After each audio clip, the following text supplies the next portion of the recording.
So much for tuning in today. Thank you, thank you, thank you. We're live in all the places. Hi, Instagram. Hi, Facebook. Hi, LinkedIn. Hi, YouTube.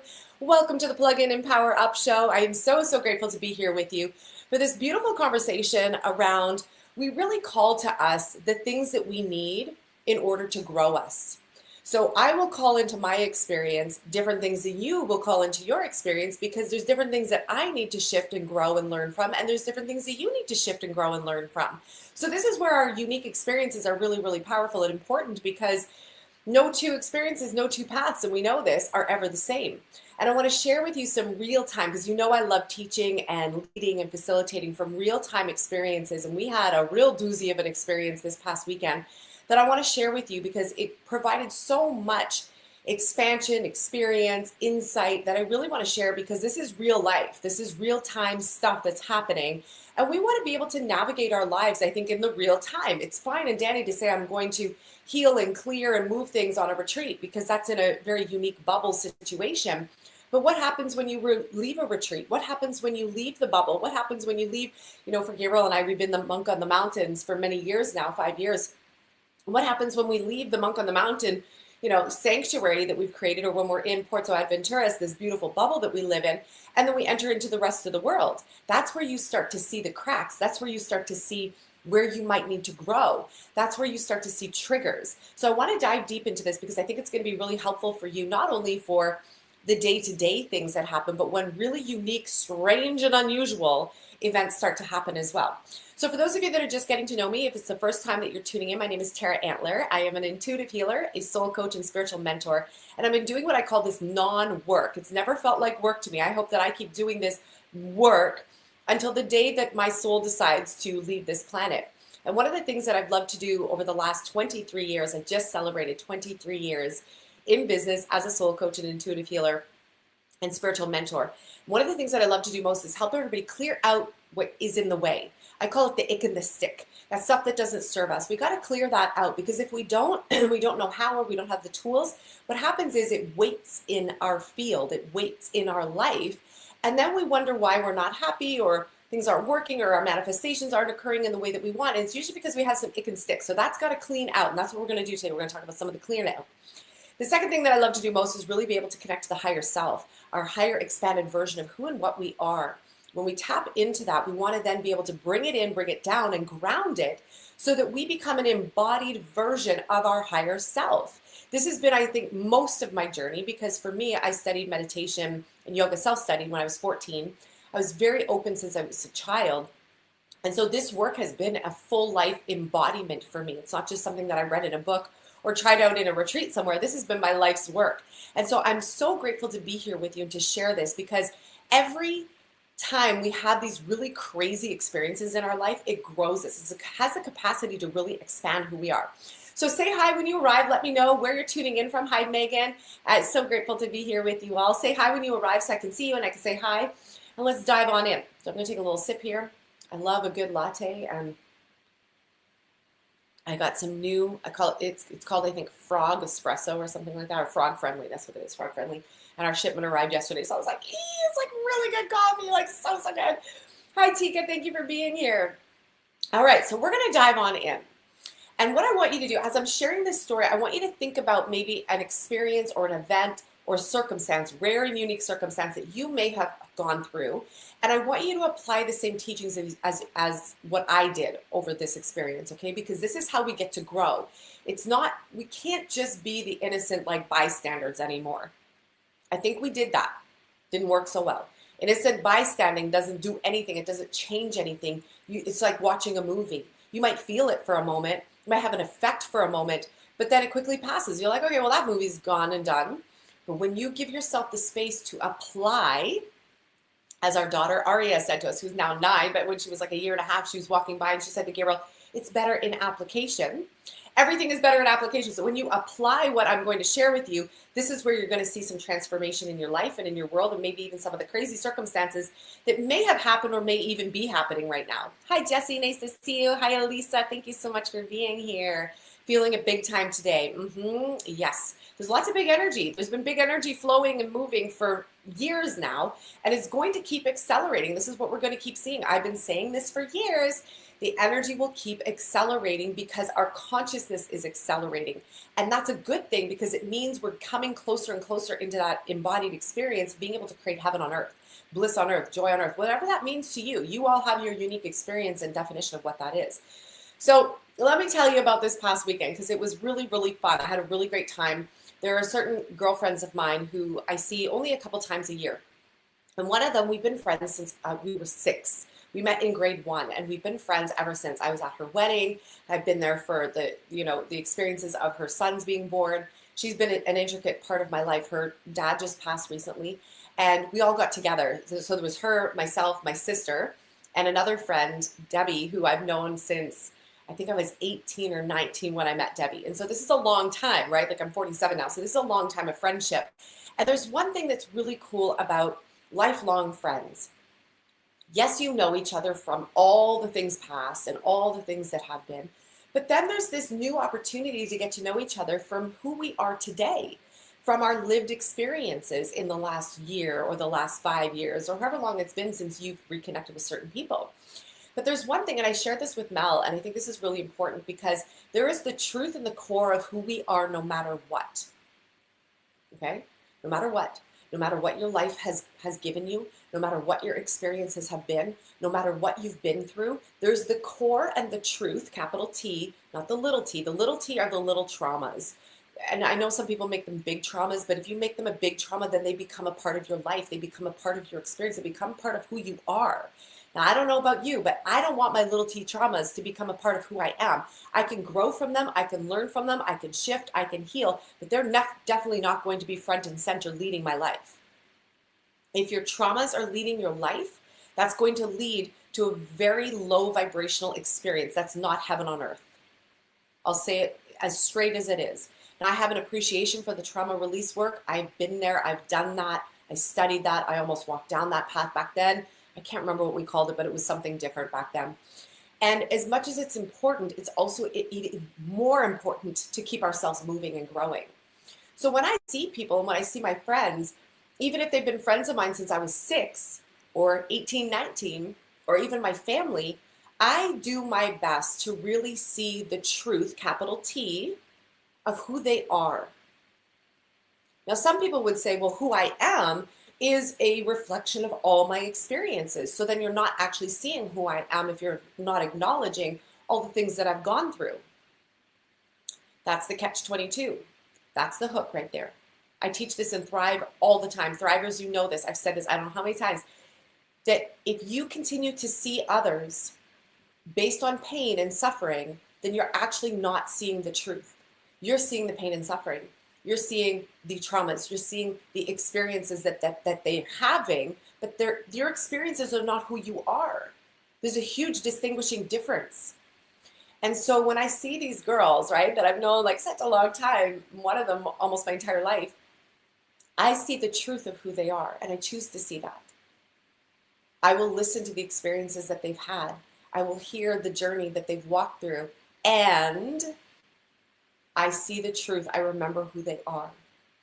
And I shared this with Mel. I said, one thing that's become abundantly clear to me over the years is that it doesn't matter how far we go in life or what we do or how far we drift from one another.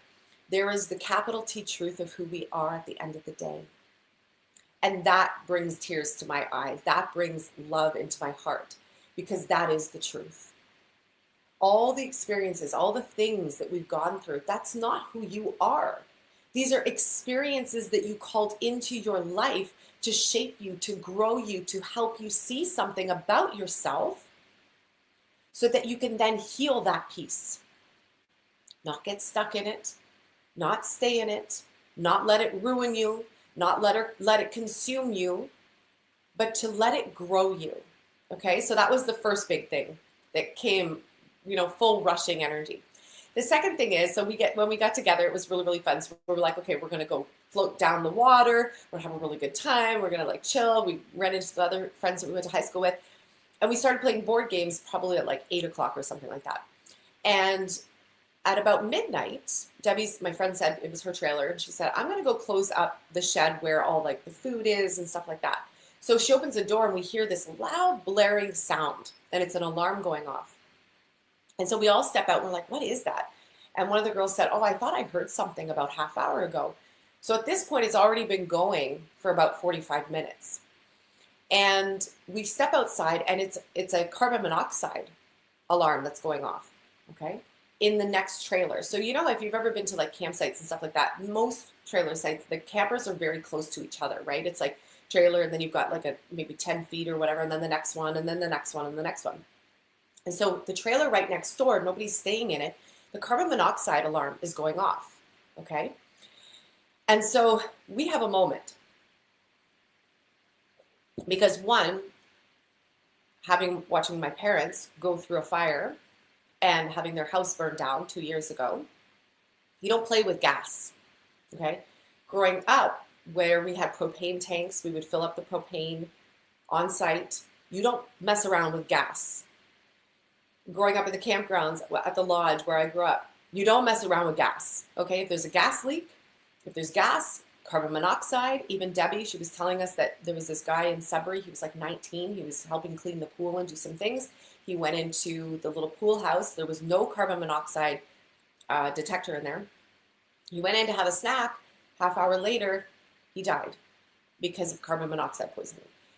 This is not something to play with, okay? And I'm not sharing this to like bring us all down, but I'm sharing this because we have these real life experiences sometimes, and I want to share with you, again, if you can walk yourself through as I'm sharing this, any experience that you've had that could be kind of traumatic or intense, and then apply the tools and teachings that I'm about to share with you, okay? Because it's going to help you grow through this experience that I'm sharing. So the four of us are standing there. Now my sister, she was at the house when my parents' house burned down. So this is very traumatizing for her, right? Like she's having an experience. And then I'm staying very cool and calm, which I've learned about myself, that in times of emergency, I have this ability to get very centered, very calm, very relaxed, so that I could stay very focused and head clear. Now, I don't drink alcohol, so I wasn't drinking any alcohol, so that wasn't clouding my judgment by any means. So I was staying very calm, and I was asking internally, what do we do? And I kept hearing, call 911. Now, we have other people who were like, well, it's no big deal. Like, it's just a carbon monoxide thing. Not in our group, but the people next door. And we saw them and they said, oh, we were just using the trailer. Friends of ours own this trailer, or relatives. We were just using the trailer. We were using the stove. We were using the fridge. We went in there and we shut everything off. Now, this is 12:30 like a.m., right? And they probably had quite a bit to drink. And we went to the window and you could smell gas. Like when we went out and we checked around the parameters, we could smell gas. So we're having a moment, as you can imagine, right? The alarm's going off. It's super, super loud. And we smell gas. So we're like, okay, now there's two things. Like we said to them, okay, so what's going on? And they're like, well, we're just going to turn off the carbon monoxide detector. And we've shut off all the gas, the possibilities of gas. And I said, don't you think you might want to call 911? And the guy says, well, no, I think everything's good. If you want to call, you could call. And we're like, what?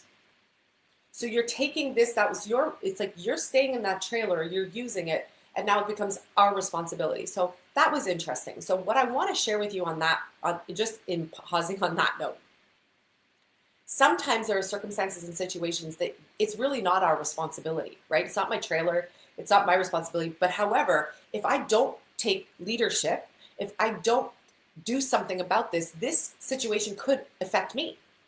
We heard from another woman who 3 weeks ago, something similar happened to a friend of hers, and the trailer blew up because they did nothing about it. Now, if any of you have ever been around a gas explosion, you know if you just add a little gasoline even to a bonfire, okay? So imagine a bigger boom. This could impact everybody in, I don't know how far of a mile radius, but this could affect many people. So in that moment, my leadership steps up. My consciousness steps up and says, you know what, this is no longer about me. This is not about whether or not I think I'm doing the right or wrong thing. This is no longer about me thinking, well, this isn't my trailer, this isn't my issue. No. This is about the greater whole. And what's so interesting is this past week, so last week in Thrive Evolution, which is our signature program, I just facilitated an exercise for everybody to connect to when you're making decisions, making decisions based on the highest and best good for all. So Thrivers, I had a real life experience of this in action and practice. So the highest and best good for all, I'm like, this could impact many people. And then my mind went also to, What happens if they turn off this carbon monoxide detector? They do nothing about it. Nobody finds the gas leak. The owners of that trailer were arriving the next day. They show up. They don't know that the carbon monoxide detector is off because maybe these guys don't tell them because they kind of seem a little irresponsible. They go into their trailer. They fire up their fridge. They fire up their stove. They fire up their air conditioning. And then that's it. And someone passes. Would I want that on my conscience? Absolutely not. And I have been this way my entire life. Some of you know from 5 years ago, I said to you, I will always be the person, if I know in the room that this bottle contains water and this bottle contains poison, but it looks like water, I'll be the one to tell you, this is water, this is poison. I said this 5 years ago. I got a lot of flack for that too. But at that moment, I was like, I don't care. It doesn't matter to me if people in the campgrounds are upset with me. It doesn't matter if this is going to wake everybody at 12:30 at night. This doesn't matter to me if somebody's going to judge me and think that, oh my gosh, like these people just came for the one night and now the fire department's being called. It didn't matter. And this is where we have to check ourselves in that moment and ask, and this is what we're teaching in Thrive right now, is how to use your higher self discernment and your intuition to make the highest and best decision that's not just about you. We'd like to think that all of the world is just about us, and it is to a certain degree. You're in your universe, I'm in my universe. However, we intersect with each other's universes. Right now, even you just being here, we're intersecting in each other's universe. I can feel you even though I don't see you. I can feel you. I can hear your thoughts. I can feel when you're distracted. I can feel questions that arise in your consciousness because I'm tapping in on a much bigger level than just my immediate self. I could choose to not go live ever, and I'd be okay with that. There's many things I could go frolic and do. I choose to show up because it's for the greatest good for all. So that's the next thing that I want you to consider. When you're in your life and you're in your experiences, are you showing up just for you? And if you are, that's fine. When other situations are happening that might involve other people, how are you showing up for the greater whole for everyone? Where are you making your decisions from? Are your decisions just for you, or are they impacting and considering the greater whole? In that moment, my decision to call 911 was for the greater whole. Now, my sister, she was moving through a lot of stuff. I said to her afterwards, I said, it's really interesting because I feel like we call to us the exact scenarios and situations that we need because oftentimes we're holding particles. That's really what it is. Particles, energy, it used to show itself to me back in the day. It still does a little bit, but now I see them as particles. They used to look like burrs or fluff that would be in people's energy fields, in their auric field. And those burrs were kind of like, I had an experience that was traumatizing along the way.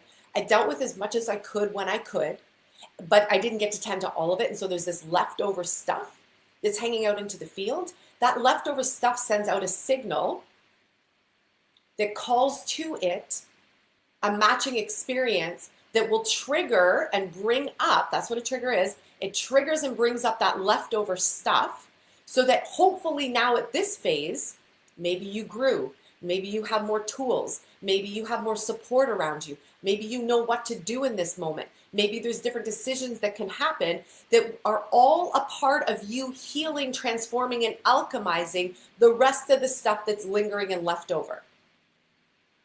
Does this make sense for everybody? Does this resonate? Let me know in the comments. So we call to us experiences that match the lingering burrs that are left in our energy field. And I said to my sister, I'm like, I think this actually was one of those divine orchestrated events that this is happening right now because you have so much support around you. The three of us are here. We can hold you. We've got you. We can run energy work. I had the Healy. I had my sister hooked up with the Healy device. I was running prayers and light energy to her. Debbie was holding her, hugging her. Mel was there. We were taking action. We called 911, even though like all logic would say, and even the guys that were like, it's just a carbon, it's just an alarm. Like we turned everything off. And I'm like, but I think the best thing to do would be to call. And even Lindsay, she checked in. My sister checked in with her husband. He's like, yeah, call 911. Like it doesn't hurt to call. Why you call, right? Mel said the same thing. My other friend, she said, if I call Glenn, who works for the provincial police, he would say, call 911. So we go to look for security. Our first thing was to find the security people. There was no emergency number to call, which was interesting. So we go and look for security. We're walking through the park. Okay, this is like 10 minutes now. I said to the girls, it's a good thing we didn't have a bonfire that night, because who knows, if we smelt that much gas, we could have started a fire and poof, right? So isn't that also interesting that sometimes you have this is another thing, I'll just take a pause on the storytelling. Sometimes you have this plan. We're going to have a bonfire. It's going to be great. We're going to do this. We're going to do that. And then something happens and we don't. We end up staying inside. We ended up floating a little bit longer.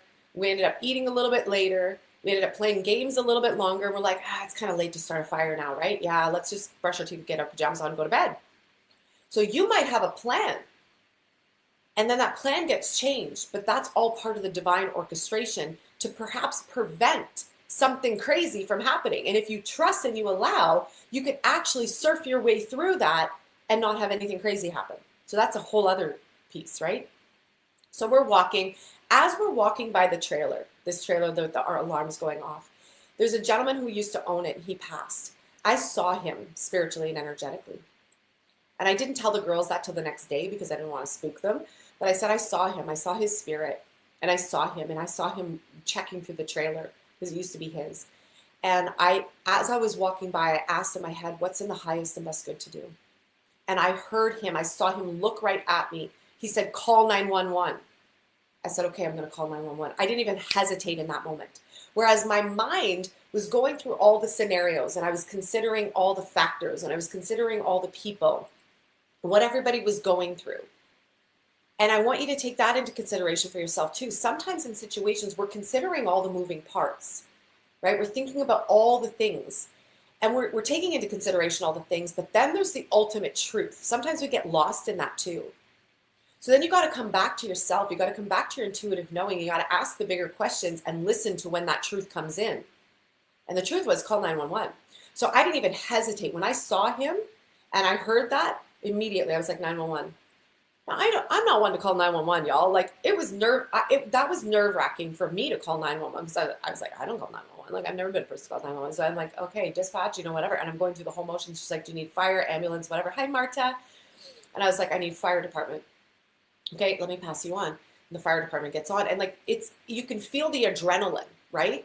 I wasn't in a state of adrenaline, but I could feel the adrenaline. And so they go through the motions. They said, what's the situation? So we tell them the whole thing that I just shared with you. And they said, okay, we'll be over immediately. And so we're walking to still find security. And all of a sudden, and Mattawa is a small town, right? So we hear the sirens, woo, woo, going off. And we see the lights off in the distance. And our friend Debbie, it's her trailer, right? She's like, oh my God. She's like, oh my God. She goes, it's so loud. It's going to wake up the whole trailer park. This is so crazy. Like, what if it's nothing, right? And we're going, like, all the things. And then we finally get to the gate. They come. They were there from 12:30 until about 3:30. They did an exceptional job. They checked everything. And everybody that we talked to the following day, they said, you guys did the right thing based on experience, based on what could have potentially happened. And eventually, so they couldn't find the leak until they turned everything on. They said, the last test is we turn everything on. We turn on all the gas and we find the leak. And they did. They found where the leak was. So in that moment, right, when you're in a situation, and here's the other thing that's so interesting too, okay, there's one more piece I want to add to this. When we were talking to a couple of the people who were hanging around watching what was going on, the one guy said, I just think this is methane gas. Like all I smell is sewage. I was like, well, I smell sewage too. I said, but as far as I know, in all my years, I have never known carbon monoxide detectors to pick up on sewage.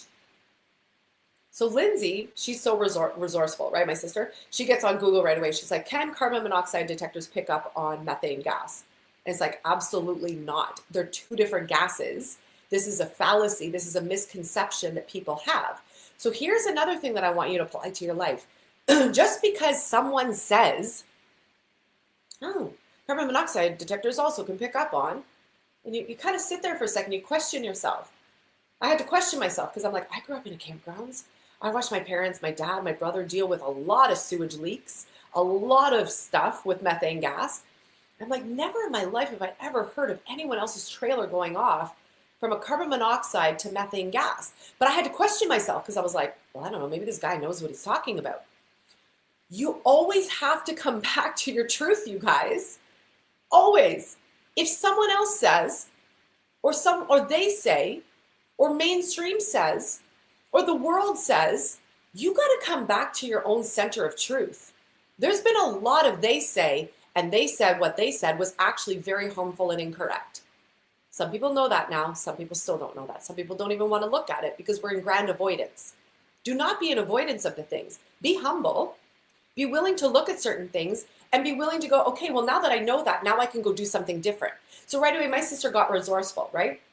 She could see everybody's gifts coming up in the scene. She got resourceful. She Googled it. And this is what Google tells her, right? This is what it tells her. So we're like, no, it's not that. So I'm not going to believe that because everybody's trying to diminish and make it wrong. This was the other thing that was coming at us. All these guys were looking at us girls and being like, these girls are overreacting. Were we? Because that's a belief too. There's a belief sometimes that people are overreacting.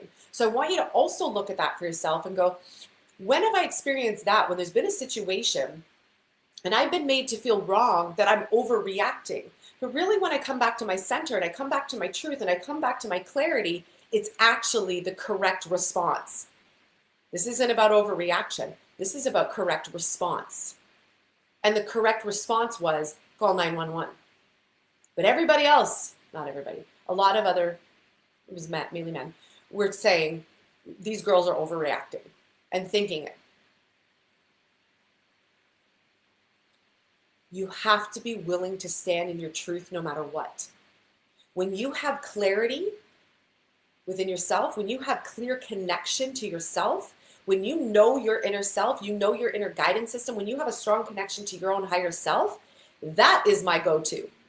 That is my BS detector. That is my line of truth and connection. It doesn't matter to me what you say. It doesn't matter to me what they say. It doesn't matter to me what everybody else is saying or feeling or thinking. I'm going straight to my line of truth. And what my line of truth says, and then you follow it through. Let me know how this is resonating, because I think this is such an important conversation, because there are experiences that happen all the time, you guys.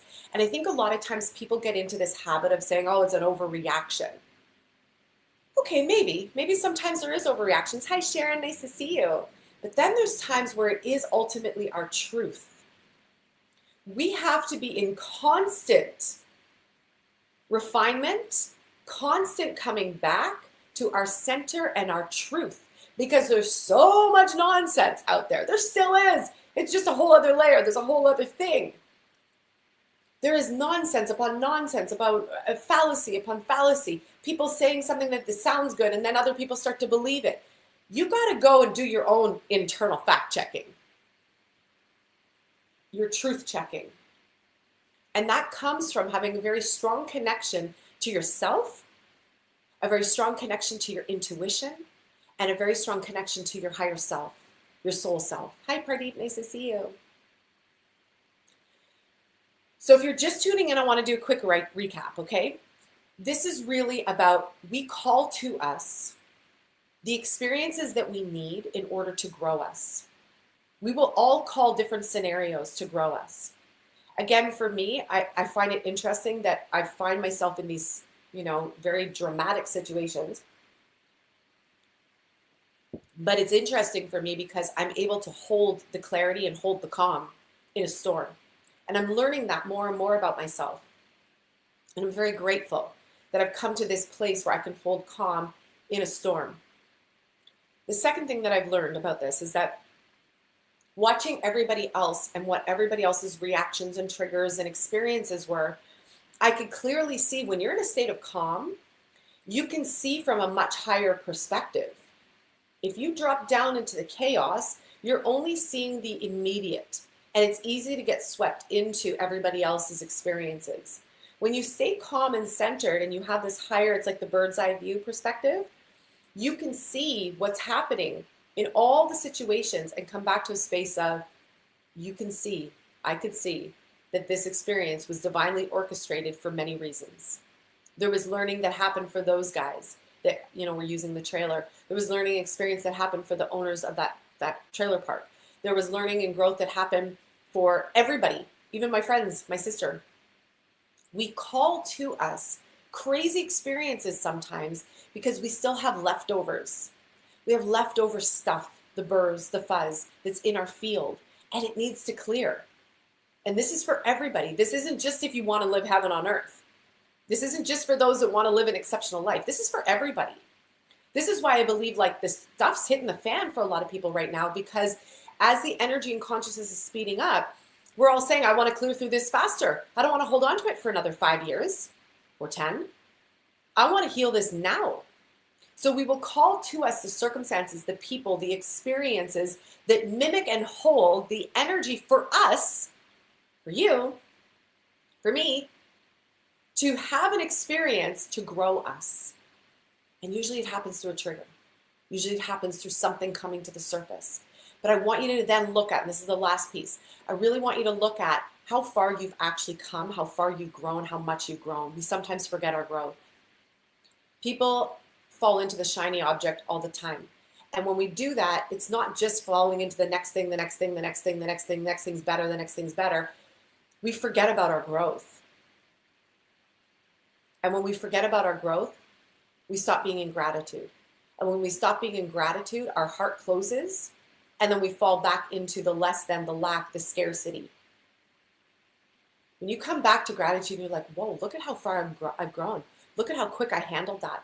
Look at how fast I moved myself through that. Even though there was a crazy situation, look at how I moved myself through. Look at how I used my tools. Look at the people that I had around me. Look at how I didn't go into overreaction. I was able to respond. Look at how I was able to heal through that or alchemize that. I did it faster. I did it with much more grace. I did it in a way that was so loving and kind. I didn't blow out my nervous system. I actually moved myself through that.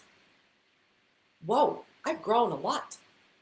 And then I want you to look to the people, the places, the things, the circumstances, the mentorship, the programs, whatever support you have around you. I want you then to look at all of that and all of them and send an energetic thank you. In that moment last night or 2 nights ago, I thanked all the mentorship that I have ever experienced.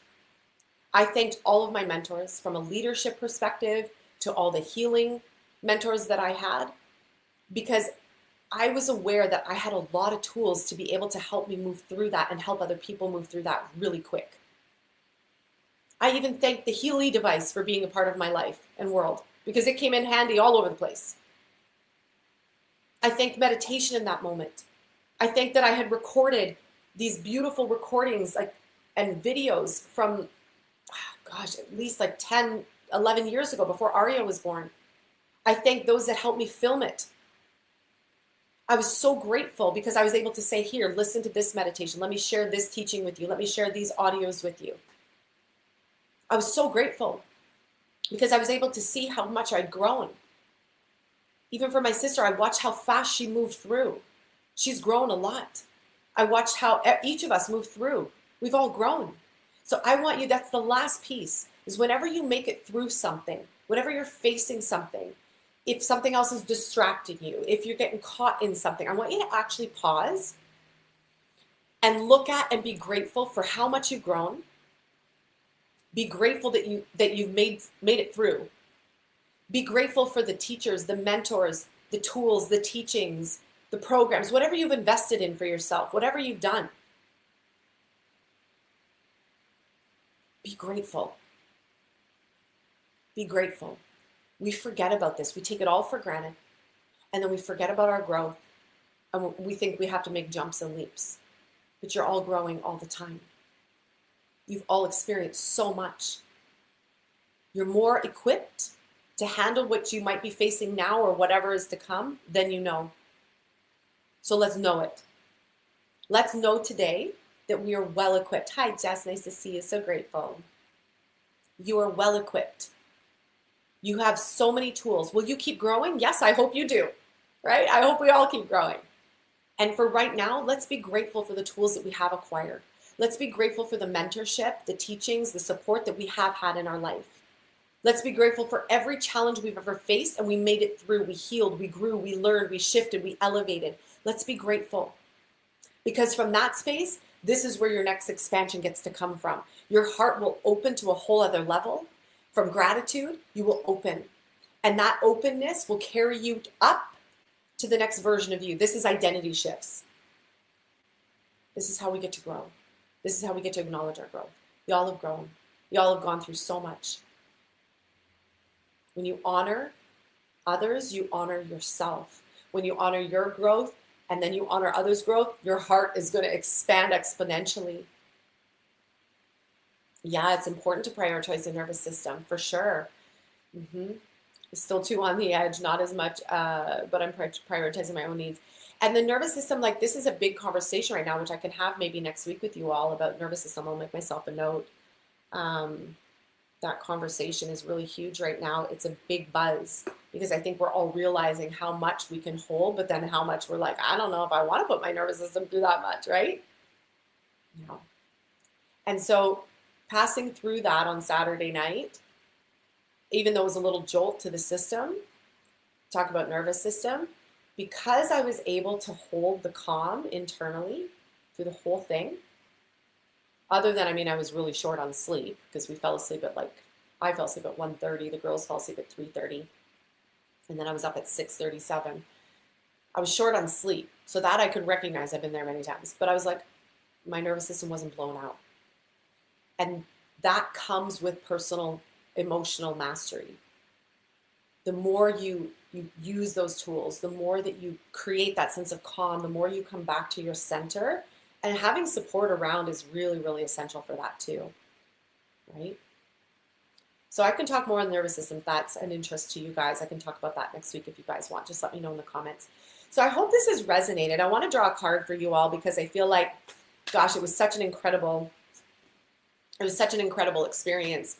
And, I love using real life teachings as the teacher because that's real life. Like that's real time. We can theorize in a bubble all we want, but until we, create harmony, you are whole and complete, harmonized and thriving. You're whole and complete, harmonized and thriving. I think that's the perfect card to leave us on. So we come back to this, right? And notice how she's on a tightrope. She's on like a balancing piece. That's what life feels like most of the time. It feels like we're walking this tightrope. And that tightrope feels like life a lot of times. So it's about us navigating, balancing out, right? Making those subtle little shifts as we go so that we maintain our balance. And then we can open our arms, we can have a lot of fun and enjoy the experience that we're here for, right? Thank you so much for tuning in. If you love this conversation, please share it. I love when I see you guys share. It gets the word out. It gets the expansion out faster. We're all here to create heaven on earth. So maybe your part to play today is simply just sharing the video, get it out there as much as possible. I think it's important for us to have these really honest, authentic conversations. And the more we all start to speed up our healing, we get to this heaven on earth experience for everyone, not just for self, but for everyone. Okay, so thank you so much for being here. I love you all so, so much. I hope you have the most beautiful day today, and I can't wait to connect again soon. Bye.